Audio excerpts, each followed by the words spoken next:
আসসালামু আলাইকুম বন্ধুরা, সবাইকে সিস্টার্স কিচেনে স্বাগতম। আবারও একটি নতুন ভিডিও নিয়ে আপনাদের মাঝে চলে এসেছি। আজকের রেসিপি হলো মুরগির মাংসের ভর্তা।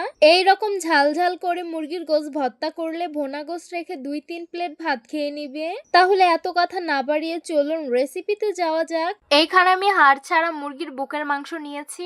এখন দিয়ে দিব লাল মরিচের গুঁড়ো পরিমাণ মতন, স্বাদ মতো লবণ, সামান্য আদা রসুন বাটা। তারপর এটাকে সুন্দরভাবে হাত দিয়ে মেখে নিতে হবে।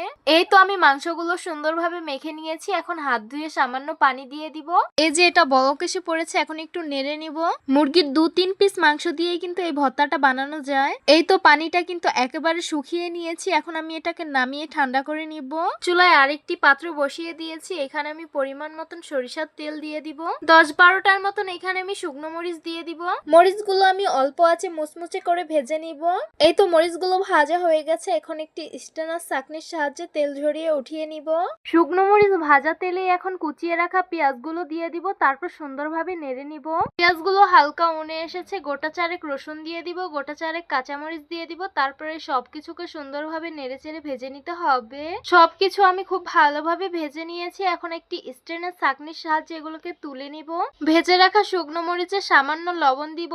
আর খেয়াল রাখতে হবে মাংসটা সিদ্ধ করার সময় আমরা লবণ দিয়েছিলাম, সেই ক্ষেত্রে লবণটা একটু কমিয়ে দিব, পরে লাগলে আবার দিয়ে দিব। মরিচগুলো আমি চিলি ফ্লেক্স বানিয়ে নিয়েছি। ভেজে রেখেছিলাম পেঁয়াজ, রসুন আর কাঁচা মরিচ, সেগুলো এখন দিয়ে দিব। তারপর এটাকে সুন্দরভাবে মিশিয়ে নিব। এই তো এগুলোকে হাতের সাহায্যে খুব ভালোভাবে মিক্স করে নিয়েছি। সিদ্ধ করে রাখা মাংসগুলো নিয়ে নিব।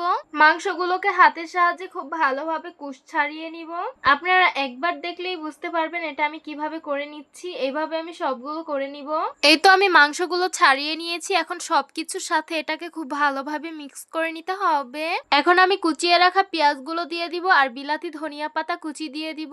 তারপর এটাকে আবারও হাতের সাহায্যে খুব ভালোভাবে মিক্স করে নিতে হবে। তারপর দিয়ে দিব পরিমাণ মতন সরিষার তেল। তারপর এটাকে সুন্দরভাবে মিক্স করে নিব।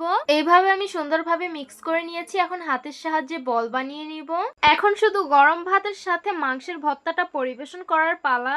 ধোয়া ওঠা ভাতের সাথে মুরগির মাংসের ভর্তাটা পরিবেশন করে নিলাম। দেখতেই তো পারছেন এটা কত বেশি লোভনীয় লাগছে। আর এটা কিন্তু অনেক বেশি স্পাইসি হয়েছে। যারা ঝাল লাভার তারা কিন্তু এই ভর্তাটা অবশ্যই বাসায় ট্রাই করতে পারেন। এটা অনেক অনেক বেশি মজার। আমি এই প্রথমবার মাংসের ভর্তাটা বানিয়ে খাবার পর এটার ফ্যান হয়ে গিয়েছি। ট্রাস্ট মি, এই মুরগির মাংসের ভর্তাটা খেয়ে আপনারাও কিন্তু প্রশংসায় পঞ্চমুখ হয়ে যাবেন। তো আশা করছি আমার আজকের রেসিপি আপনাদের কাছে অনেক অনেক বেশি ভালো লাগবে। ভালো লেগে থাকলে আমার ইউটিউব চ্যানেলটি সাবস্ক্রাইব করবেন। আর যারা আমার ফেসবুক পেজ থেকে দেখছেন পেজটিকে ফলো করবেন। সবাই অনেক বেশি ভালো থাকবেন, সুস্থ থাকবেন আর সিস্টার্স কিচেনের সাথেই থাকবেন। আবারও কথা হবে কোনো নতুন ভিডিওতে। তাহলে আজকে এই পর্যন্তই। আল্লাহ হাফিজ।